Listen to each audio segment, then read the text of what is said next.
지금 당장 전 재산의 90%를 잃을 수도 있는 위험이 당신의 계좌 안에서 자라고 있다면 어떨까요? 통계는 냉혹합니다. 선물 거래에 뛰어든 개인 투자자 10명 중 9명은 원금을 잃습니다. 그저 운이 나빠서일까요?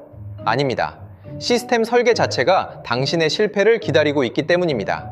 그런데 더 놀라운 사실은 이 무시무시한 괴물이 원래는 평범한 이웃들을 돕기 위해 태어났다는 점입니다. 17세기 일본의 쌀 시장, 그리고 19세기 시카고의 거친 들판을 떠올려 보십시오. 농부들은 풍년이 들어도 걱정이었습니다. 수확기에 쌀값이 폭락하면 한 해 농사가 헛수고가 되기 때문이죠.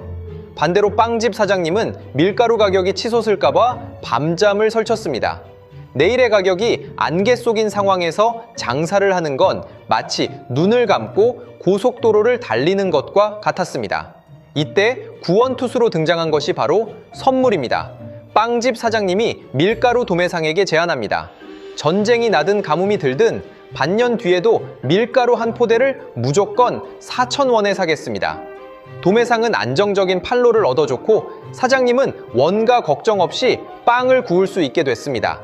미래의 불확실성이라는 폭탄을 제거하기 위해 미리 가격을 고정해두는 안전장치, 즉 경제적 보험이 탄생한 순간입니다. 여기까지는 참으로 따뜻하고 합리적인 이야기입니다. 서로가 서로의 위험을 나누어 짊어지는 상생의 현장이니까요. 하지만 이 평화로운 울타리 안으로 돈 냄새를 맡은 이들이 하나둘 모여들기 시작합니다. 그들은 빵을 굽지도 않고 농사를 짓지도 않습니다. 그저 이 안전장치 자체를 사고팔며 일확천금을 노리는 사냥꾼들이었죠.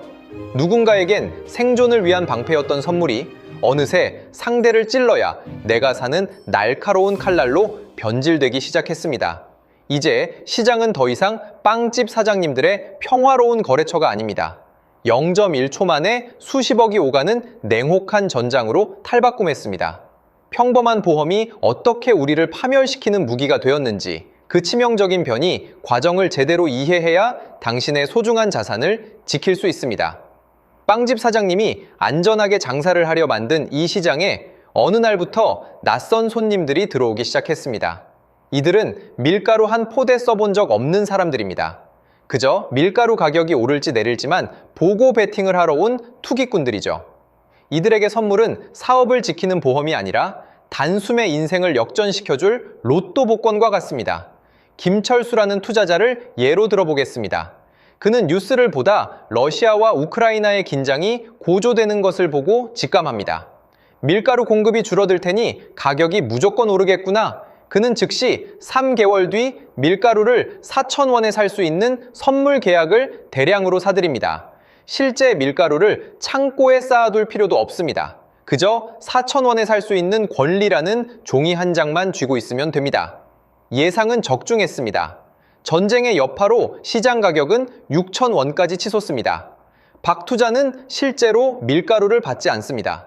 대신 만기 직전에 그 계약을 다른 사람에게 되팝니다. 시장에서 6,000원 하는 물건을 4,000원에 살 권리니까 한 포대당 앉은 자리에서 2,000원의 차익을 얻는 셈입니다. 100포대 계약이었다면 20만 원, 1,000포대였다면 200만 원이 그의 통장에 꽂힙니다. 그런데 더 기막힌 것은 가격이 떨어질 때도 돈을 벌 수 있다는 점입니다. 누군가는 전쟁이 곧 끝날 거라 믿고 4,000원에 팔기로 미리 약속합니다. 나중에 가격이 3,000원으로 떨어지면 시장에서 싼 값에 사서 비싼 약속 가격에 넘겨 차액을 챙기는 구조입니다. 오르든 내리든 방향만 맞추면 돈이 복사되는 마법 같은 세상처럼 보입니다. 하지만 세상에 공짜 점심은 없습니다. 모든 선물 거래의 뒤편에는 누군가의 피눈물이 숨어 있습니다. 박 투자가 2,000원을 벌었다면 반대편에서 그 계약을 받아준 누군가는 정확히 2,000원을 잃었습니다. 시장이 오르든 내리든 상관없다는 그 달콤한 말이 사실은 당신이 틀리는 순간 지옥이 열린다는 뜻임을 눈치채야 합니다. 이 잔인한 게임이 더 무서운 진짜 이유는 당신이 가진 돈보다 수십 배 더 큰 판돈을 걸 수 있게 만드는 검은 지렛대가 존재하기 때문입니다. 당신에게 500만 원이 있다면 보통은 500만 원어치의 주식을 사는 것이 상식입니다. 하지만 선물 시장의 문을 두드리는 순간 악마는 아주 달콤한 제안을 건넵니다. 당신의 신용을 믿으니 5%의 계약금만 내세요. 1억 원어치의 금을 통째로 넘겨드리겠습니다. 이것이 바로 선물 거래의 본질이자 파멸의 시작인 증거금 제도, 즉 레버리지의 정체입니다. 레버리지는 적은 힘으로 무거운 돌을 들어 올리는 지렛대입니다. 500만 원으로 1억 원의 판돈을 굴린다는 건 내 자산의 20배를 움직인다는 뜻입니다. 수익이 날 때는 축제입니다. 금값이 고작 5%만 올라도 내 원금 500만 원은 순식간에 1000만 원이 됩니다. 단 며칠 만에 수익률 100%를 달성하는 기적을 맛보게 되죠. 이때 대부분의 투자자는 자신이 투자의 천재가 된 것 같은 착각에 빠집니다. 하지만 지렛대의 원리는 양날의 검입니다. 내가 들어 올리던 돌이 중심을 잃고 내 쪽으로 기울기 시작하면 그 무게는 고스란히 나를 짓누르는 흉기가 됩니다. 금값이 내가 예상한 방향과 반대로 단 5%만 움직여도 어떤 일이 벌어질까요? 내 원금 500만 원은 단 1초 만에 증발합니다. 주식처럼 언젠가 오르겠지 하며 버틸 기회조차 주지 않습니다. 더 소름 끼치는 사실은 원금이 0원이 되는 데서 끝나지 않는다는 겁니다. 만약 금값이 10% 떨어진다면 어떻게 될까요? 내 돈 500만 원은 이미 사라졌고 추가로 500만 원의 빚을 갚으라는 독촉장이 날아옵니다. 투자한 돈보다 잃은 돈이 더 많은 기현상, 이것이 바로 선물 거래가 가진 치명적인 독성입니다. 당신은 지금 20배의 속도로 달리는 경주마 위에 올라타 있습니다. 조금만 흔들려도 바닥으로 떨어져 목숨을 잃을 수 있는 상황입니다. 그런데 시장은 당신이 말 위에서 균형을 잡도록 가만히 내버려 두지 않습니다. 당신의 주머니가 비어가는 것을 실시간으로 감시하며 가장 고통스러운 순간에 비수를 꽂을 준비를 하고 있습니다. 그 비수가 당신의 심장을 겨누는 순간, 당신은 인생에서 가장 공포스러운 전화 한 통을 받게 됩니다. 계좌의 장호가 위험 수위에 도달하는 순간, 당신의 휴대폰은 비명처럼 울리기 시작합니다. 증권사에서 보내는 최후 통첩, 바로 마진콜입니다. 손실이 너무 커서 당신이 맡긴 증거금이 바닥났으니 오늘 당장 돈을 더 채워 넣으세요. 그러지 않으면 우리가 당신의 계약을 강제로 팔아버리겠습니다. 라는 차가운 경고입니다. 이 전화를 받는 순간 인간의 이성은 마비됩니다. 정상적인 투자자라면 손해를 인정하고 물러나야 하지만 선물 시장의 도끼에 취한 사람들은 다른 길을 택합니다. 여기서 포기하면 내 돈 500만 원이 그냥 날아가는데 조금만 더 버티면 다시 오르지 않을까라는 치명적인 희망 고문에 빠지는 것이죠. 결국 신용대출을 받고 비상금을 털어넣으며 밑 빠진 독에 물을 붓기 시작합니다. 하지만 시장은 당신의 간절함에 조금도 관심이 없습니다. 당신이 추가로 넣은 돈마저 집어삼키며 보란듯이 반대 방향으로 질주합니다.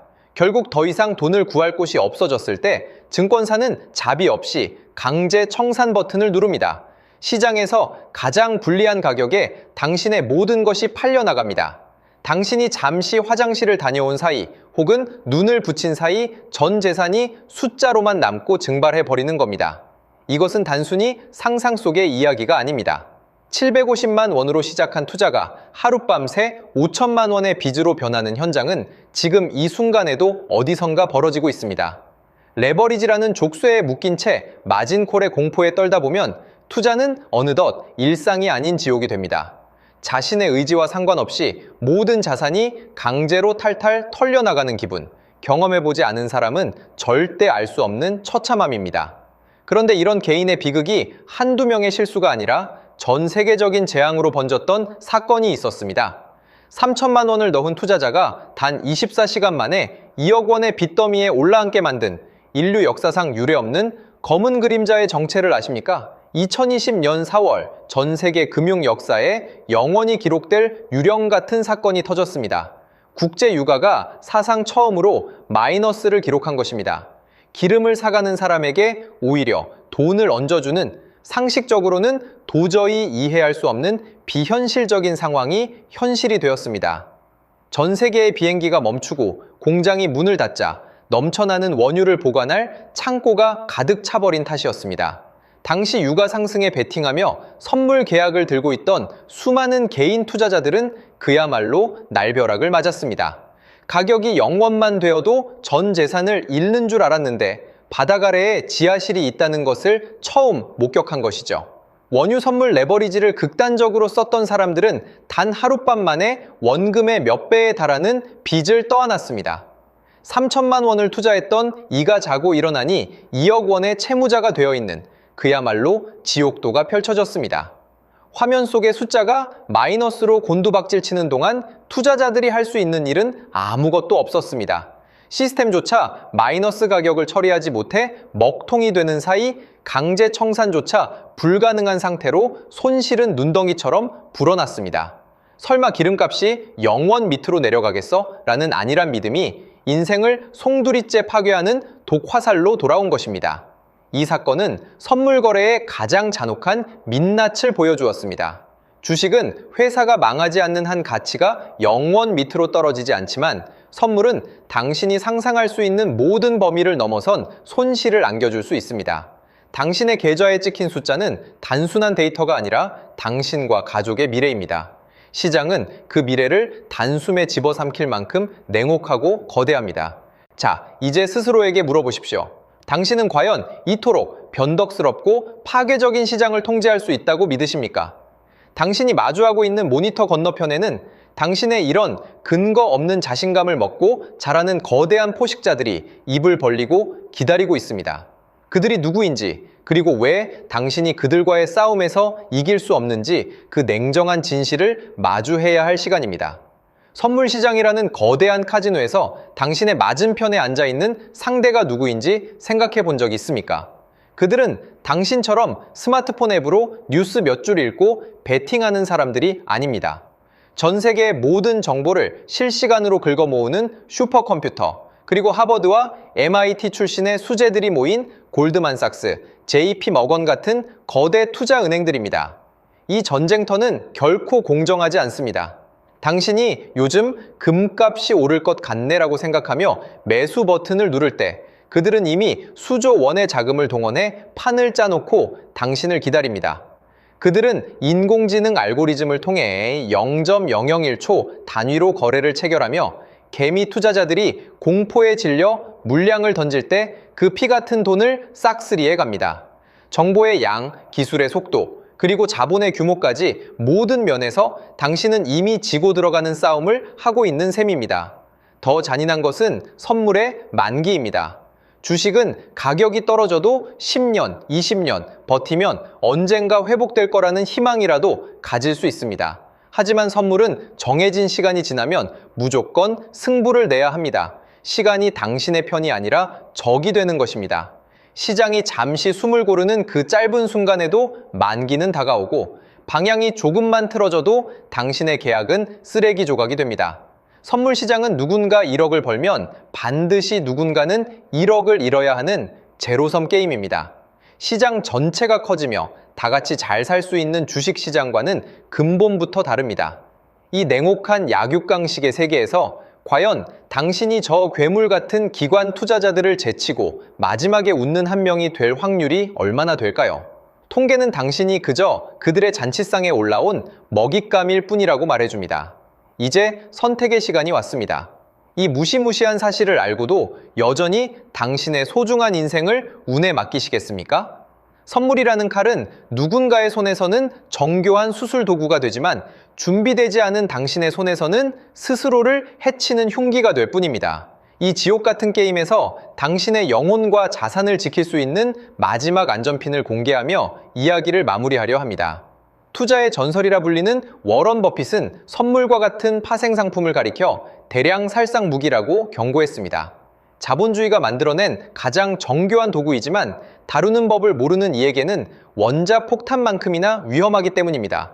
누군가는 선물 거래로 하룻밤 만에 수억을 벌었다는 무용담을 늘어놓지만 그 화려한 조명 뒤에는 이름 없이 사라진 수만 명의 파산자가 그림자처럼 깔려 있습니다. 그렇다면 우리는 이 위험한 시장을 영원히 외면해야만 할까요? 꼭 그렇지는 않습니다. 처음에 보았던 빵집 사장님처럼 선물은 본래 위험을 피하기 위해 만들어진 것입니다.